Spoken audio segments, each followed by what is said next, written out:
Morning as we go to the Chitas of today. We're holding on Parshas Pekudei, actually, the second reading, the second Parsha of this week. By Yaakov Pekudei, we're holding on chapter 39, verse number 2. And then he made the ephod, which is made out of gold and blue wool and purple and crimson wool and twisted fine linen, tlashani. Verse number 3, and he hammered out sheets of gold. They cut it to threads, which he made them in the work of the gold into the blue wool. Became one of the threads, was gold. In the middle of the purple wool, and in the crimson wool. In between the fine linen, this was a master weaver. Rashi says, Vayarku is like he hammered out, he spread out. The Unkel Spencer is Vayiridu, he hammered thin plates out of gold. So he made it very thin and then cut it to extend it to thin sheets. Here the text teaches us how they spun the gold together with the wool threads. They would hammer the gold into thin sheets and cut the threads. And cut threads out of them along the length of the sheet in order to work these threads, combining them with all kinds of colored materials, the choshen and the ephod, about which gold is mentioned to be included in. 1/3 of gold is implied at 6 threads of blue wool, and similarly each kind of wool. For each kind of thread of the 6 strands, and the gold was the 7th strand of each one. So each one had 6 strands and a gold strand. So within the wool, within the blue wool, 6 threads of blue wool and 1 thread of gold. And the purple, 3, 6, and 1 thread of gold. And he put them all together. Case for the case where then they made connection to shoulder straps for it. Both its ends was tightly connected to the ephod, the strands, the shoulder straps that the choshen hung from. They should have in the decorative band, Ashalolov, which was from it. Imanu Kimasi Zov was also made out of gold.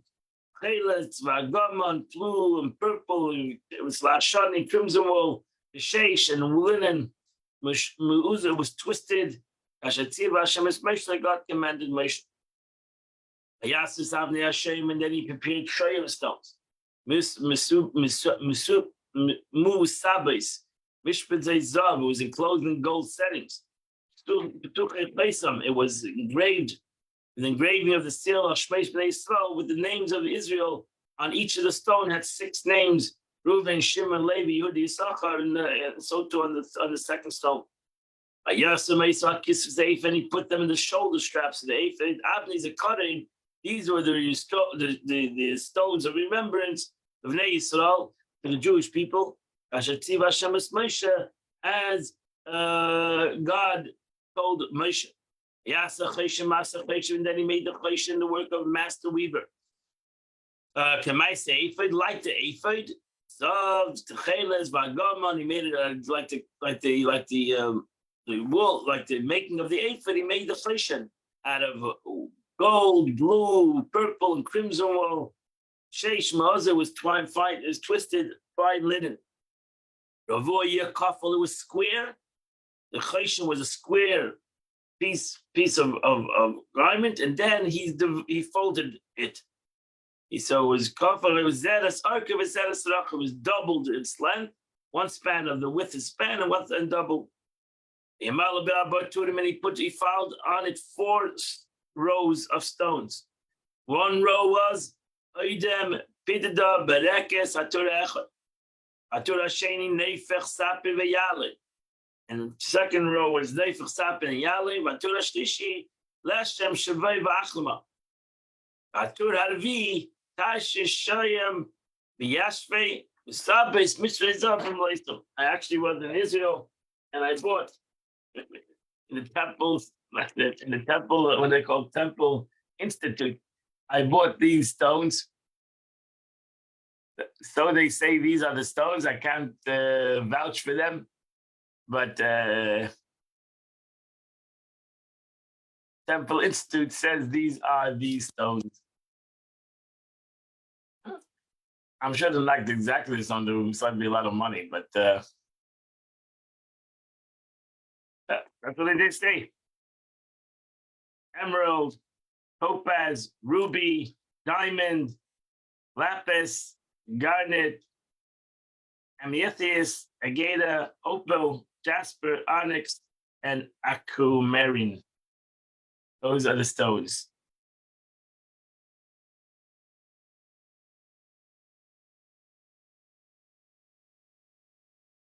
So that was the four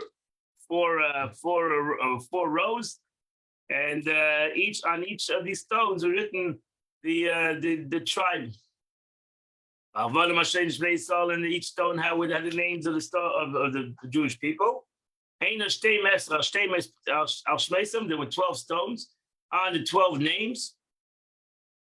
They were engraved Ish al Shmei, each one to his name. The name also Shavet to the 12 tribes. Then he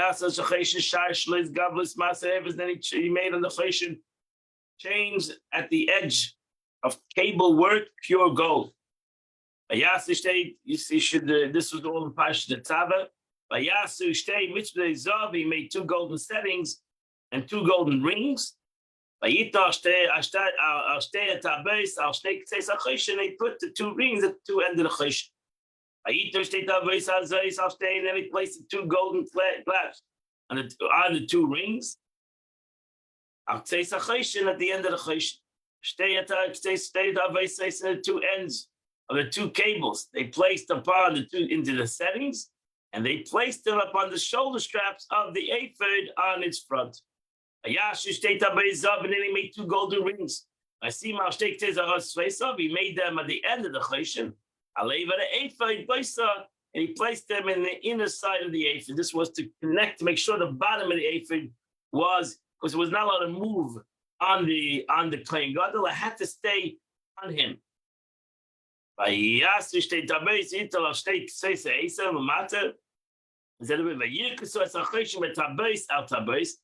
fastened the chesed by its rings to the rings of the ephod with a cord of blue. So there'll be a band upon the ephod. So the chesed would not move from the ephod as God commanded. And that completes the Chumash for today. Now go to the Tanya of the day. We go to the 37th chapter of Tanya. So in the previous chapter, the Alter Rebbe explained the statement of the sages. God desired an abode in this lower realm. Sava Kadosh Baruch Hu dira b'tachtein. A dira in tachtein. It refers to our physical world. This is the lowest worlds in terms of the degree of revelation of divine creative power. It is hidden in this world as it's in no other world. So in this world, that's why a person can say, and only in this world can a human being say, I can be an atheist. There's only atheists in this world. God desired precisely this world, pervaded that it's with double and double, even though this world is double darkness, as his abode. God said, I want in this double darkness. I want not in the world of light, my abode. I want in the world of darkness, where his presence would be ultimately be revealed to a greater degree than it's revealed in the higher worlds without any concealing garments whatsoever. Because ultimately in the upper worlds, it's always concealment. So all the world, even the world of Atzilus is concealment. While in this world, God wanted that this would be the ultimate purpose, because in this world, there would be a revelation without concealment. And that's why the physical body will ultimately be able to merit to see godliness, what even you cannot see even with your soul in paradise. This will come to pass when Mashiach comes. Right? This is all explained. That's the concept of Mashiach. The whole aspect of the Mashiach was the revelation of godliness. The period in which the world which was originally created will go back to like the first day of creation. I mean, not the first day, the first 6 days of creation until man sinned. When godliness will be manifest throughout the world, so that all nations of the world will experience divine revelation. And the Alter Rebbe is going to continue in this theme, and is going to talk a lot about Mashiach, self-understood, and that's why Alter Rebbe ended off. That's why we yearn for Mashiach every day, because we're looking for the revelation of godliness in the world.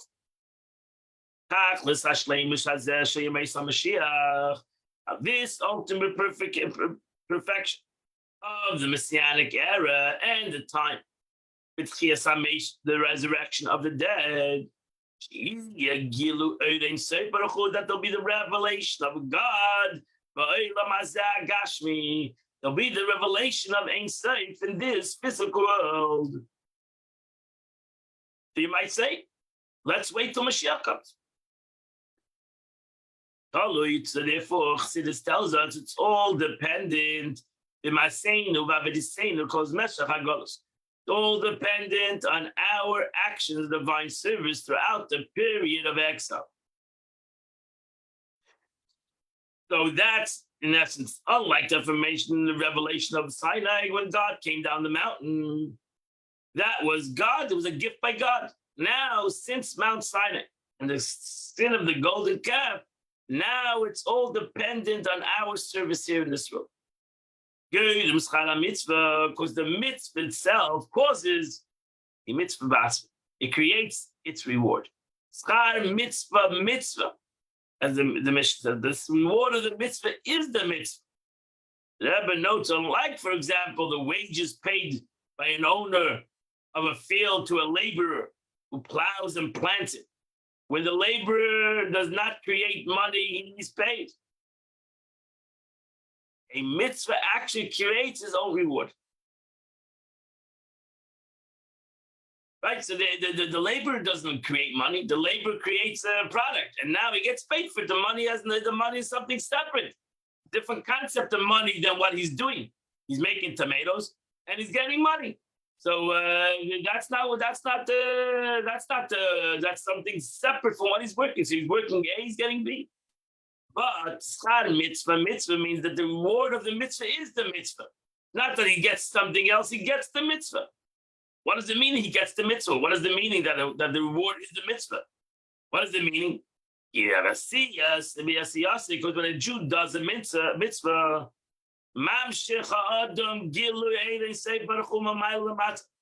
the man draws down revelation of blessed and safe from above. He draws it down to this world.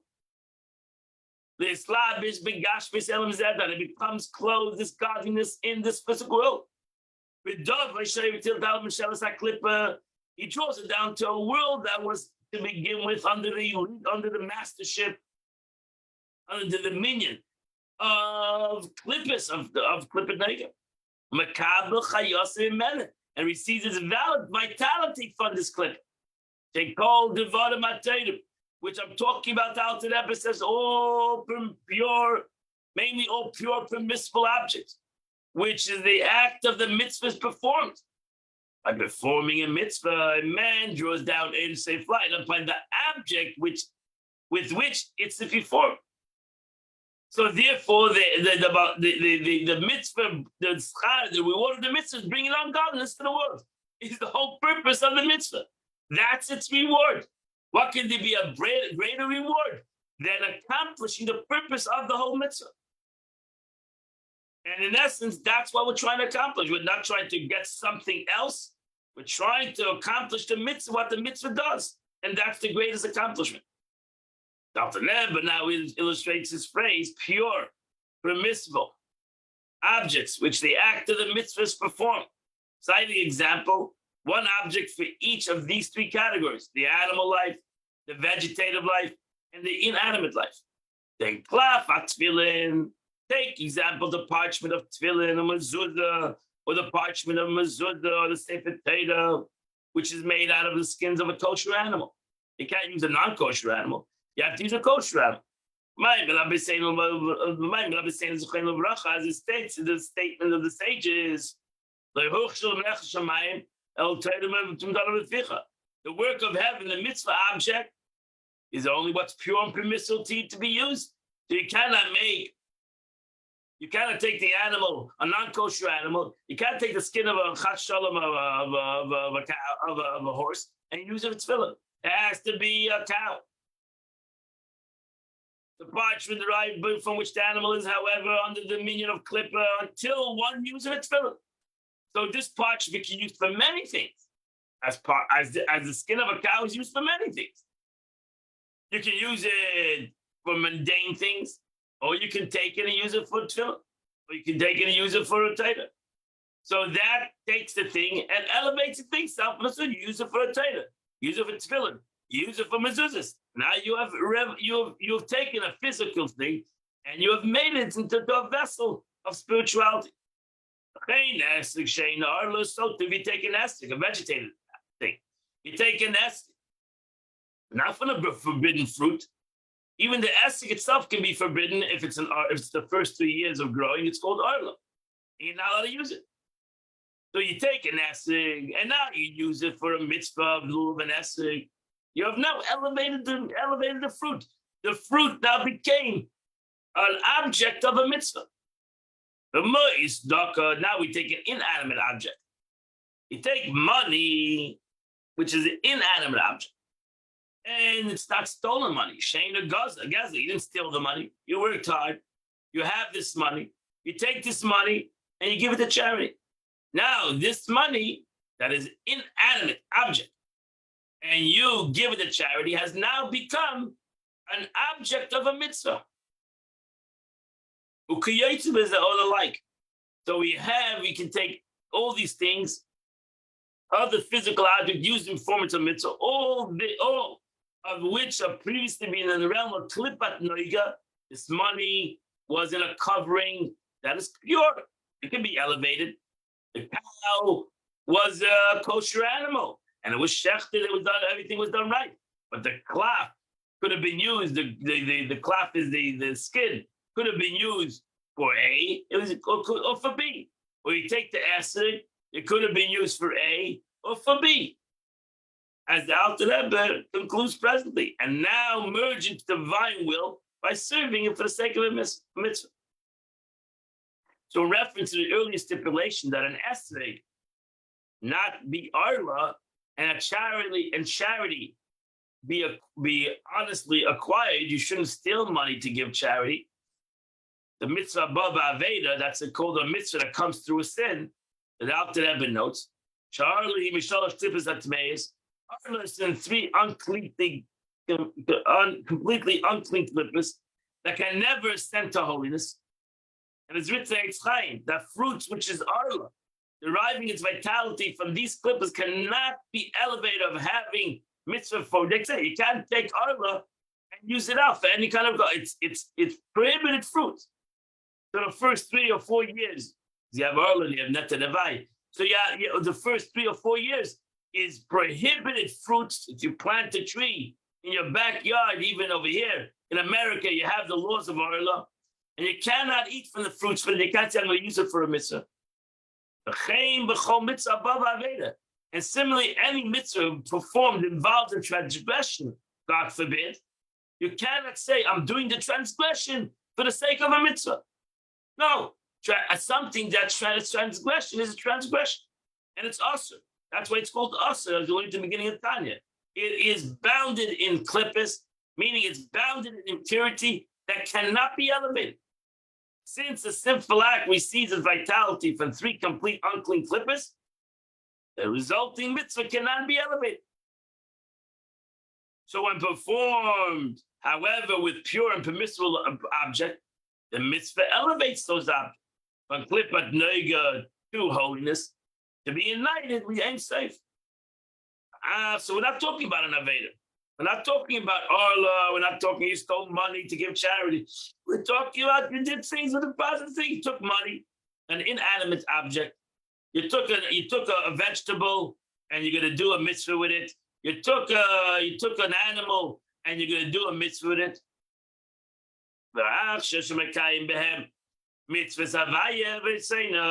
And now that you're fulfilling God's command with this object, so then the vitality that's in it ascends and is dissolved and absorbed in the blessed Ein Sof. Which is the will of God, which is enclosed in this mitzvah. The divine will that each mitzvah represents.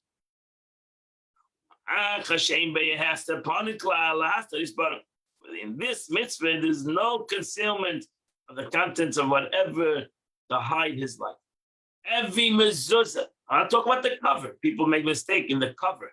That's the mezuzah. The mezuzah in the mitzvah is the klaf, is the parchment. That's the most important thing, is your klaf, your parchment. You can have a beautiful mezuzah. If there's no klaf in there, it's worthless. So the mezuzah is the klaf, is that parchment that's in that box. And that's the most important thing that you need. And if you have a kosher mezuzah, now that thing has lost identity and holiness. It's called a mezuzah. We actually even changed its name. It's a mezuzah. You don't call it a piece of parchment. You call it a mezuzah because it's a mezuzah. It's a mitzvah. You don't call tefillin cow's hide and parchment. You call it tefillin. It now became a dvar mitzvah. It lost its physical identity. It became a mitzvah.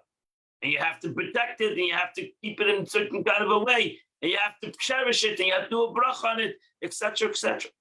So it lost, you take a talis, all these things. You've transformed everything into something else. That's the beauty of a mitzvah.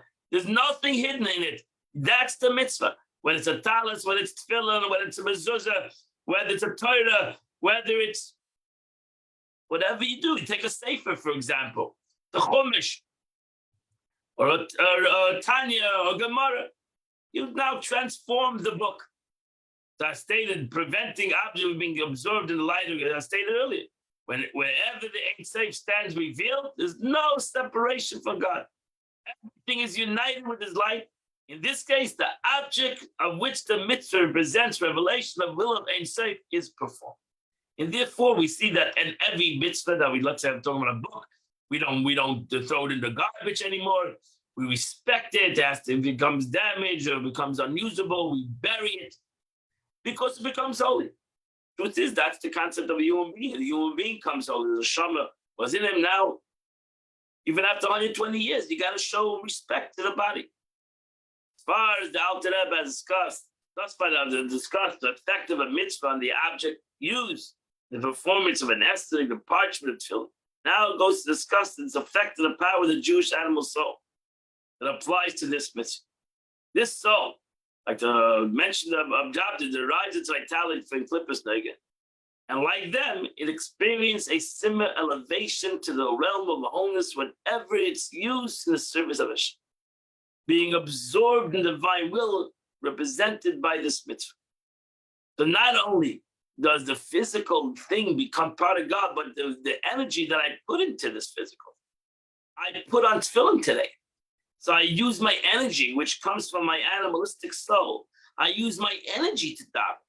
I didn't daven without any. I had to use energy. I had to use my arm. I need to use my time. I need to use my energy to be able to daven. Right now, to be able to learn.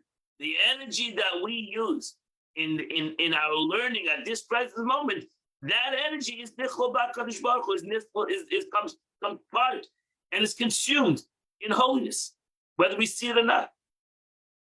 It is similar to power of the vitalizing animal soul, clothed in the bodily limbs of a person who performs a mitzvah.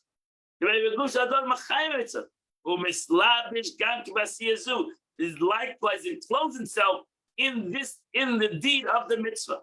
And now my learning, my vitality has now become part of learning. I'm learning. And now this vitality at this present moment descends from its covering, and it's absorbed in the holiness of this mitzvah of learning Torah. Shiratzayni is brought up, which is the will of the Eibishter. The Eibishter, God wanted that we should learn Torah. It's a mitzvah. The mitzvah, learning today in the morning, it did a mitzvah. We need to learn Torah by day and by night. So right now we're doing the mitzvah of learning Torah together. And hopefully we're all learning, even though I'm the one who's speaking. But hopefully we're all learning and we're listening and we're absorbing what we're learning. So we're taking the energy that we have and you're putting it into the learning of Torah. So at this moment, not only am I doing a mitzvah with a book or with I'm using the internet, we're using the Zoom and the internet. We're all taking all these entities of what the Eibishter created, and we're using it for Kedusha. They're all being absorbed in a holy concept. The Rebbe goes now on to say that those mitzvahs involve speech alone. Likewise, affect this elevation of the animal soul. Even though here the animal soul's power is not brought to bear in the performance of it, it's like learning Torah. We're not doing anything physical. Again, that's why we use our hands and our emotions and we shuckle, because we want to use our body. It shouldn't be only speech. But Torah and davening is speech. So it's not as physical as doing an action like putting on tefillin, but that's a physical action. But Torah learning and the prayer in itself is speech. The mitzvah Talmud Torah, different after that, it says the mitzvah of Talmud Torah we're doing right now, we're learning Torah together. The Kriya Shema, and it's saying in the Shema, which is a mitzvah, but it's a mitzvah with your mouth. Utfila, davening, prayer, which is also a mitzvah, but it's with your mouth, it's speech. Even though they don't involve actual physical action, because it's the action of speech, which is under the domain of Klippenleger's action. And we have a principle in the Gemara. The Gemara says, the Gemara says that thought doesn't substitute speech. When it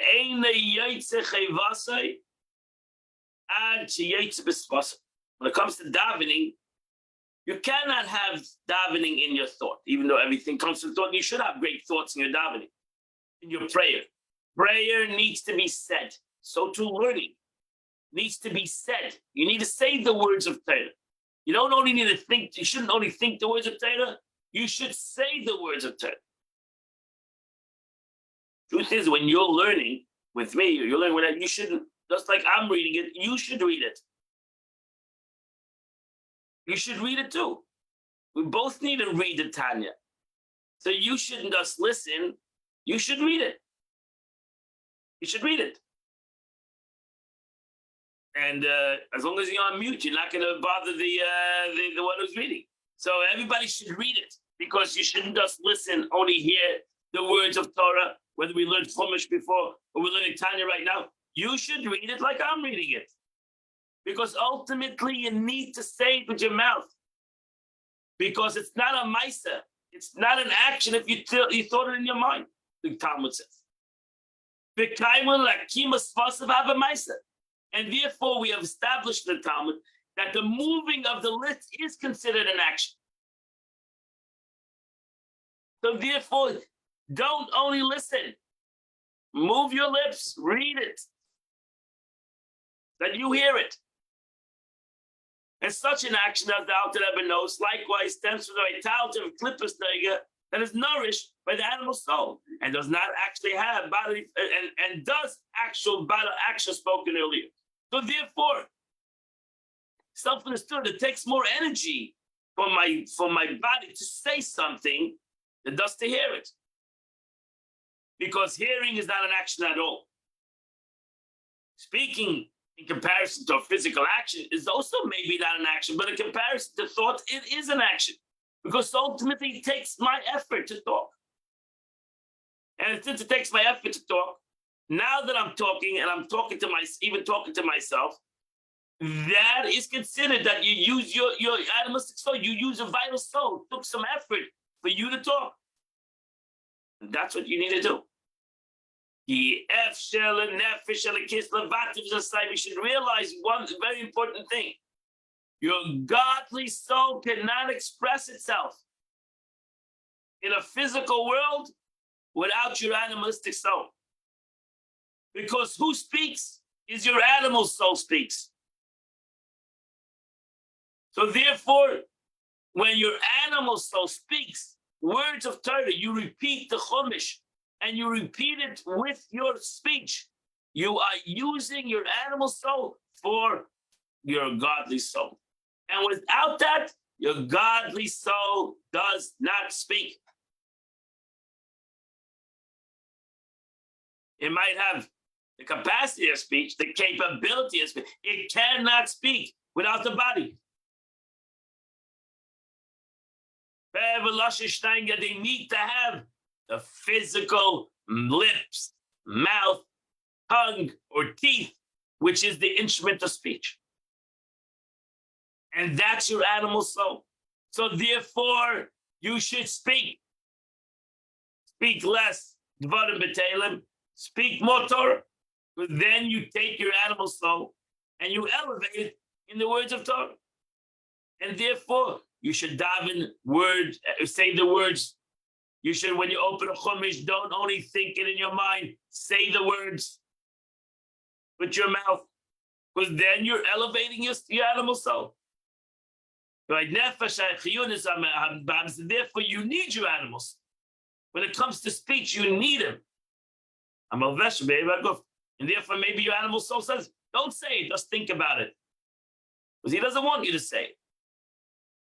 The divine soul is entirely spiritual, the body physical. Therefore, explained in chapter 35, the divine soul cannot activate the body to perform mitzvah except through the intermediary.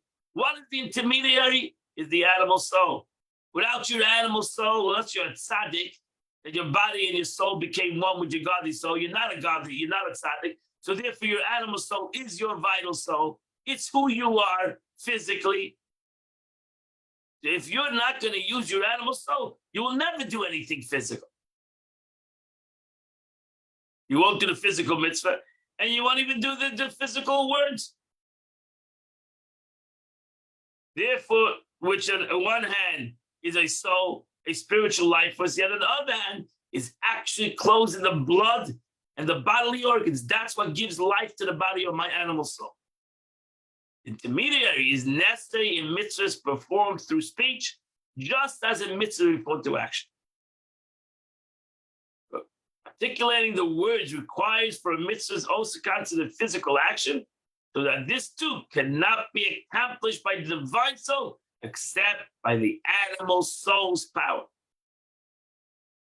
And therefore, it's important in our animal soul, as long as we are not a tzaddik, it's important in our animal soul. Because without it, we can't function. And hence, the more forceful one speaks, words of Torah or prayer, that's why you have to move. You have to put effort in speech. Make it exciting. Put emotions in your speech. Don't just speak Torah cold-heartedly. Just speaking. No, put some emotions. The more energy, the more emotions you put in your words, thereby converts more energy. Clip and hold it. More, get knocked out. Learning Torah. Put more energy. That's and that's why we say the verse. It says the verse, all my bones shall declare God, who's like it.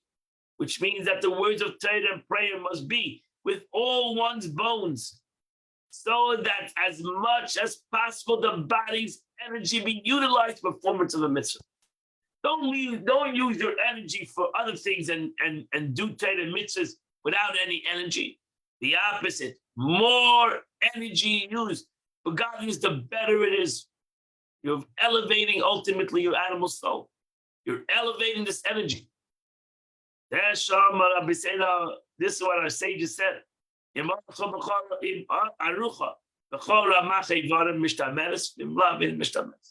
the Torah abides in all the 248 limb, it's preserved in your memory. Otherwise, it's not. Yashikha, meaning that's why we are. That's why everything is forgetting. We forget everything spiritual. We forget what we learned yesterday. We forget what we learned the day before, because it was done half-heartedly. It was done with not our whole body, not preserved.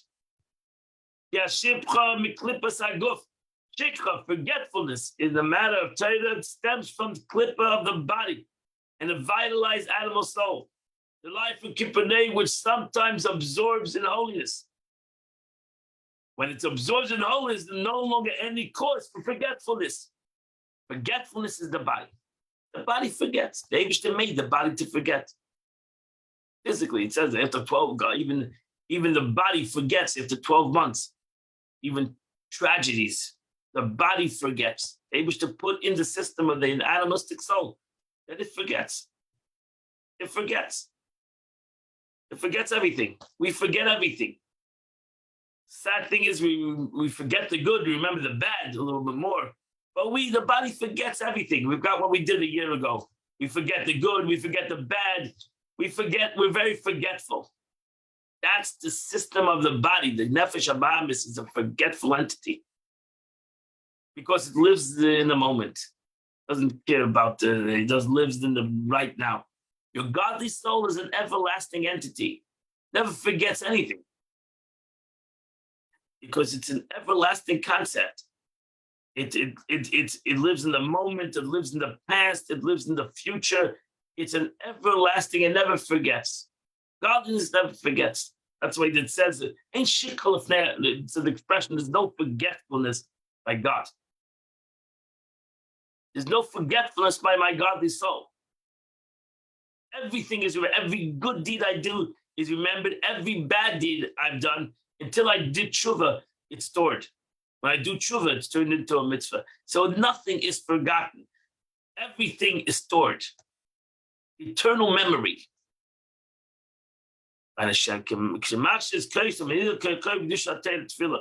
This is accomplished when one weakens their power, the power of the body and animals are applying it to the strength of the holy.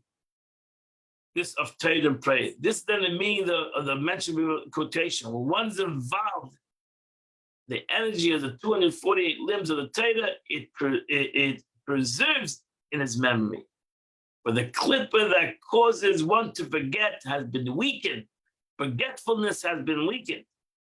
And now things become, that's how we say, that made the person be bound with the bond of life, true life, that the person shall not be forgotten. Sad thing when a person passes on and he's forgotten. Somebody says, do you remember this person? Who's that person? I don't remember him. Sad thing, a lot of people are forgotten. They're not remembered. Lived in this life, they've done things, and now they've been forgotten. Nobody remembers them.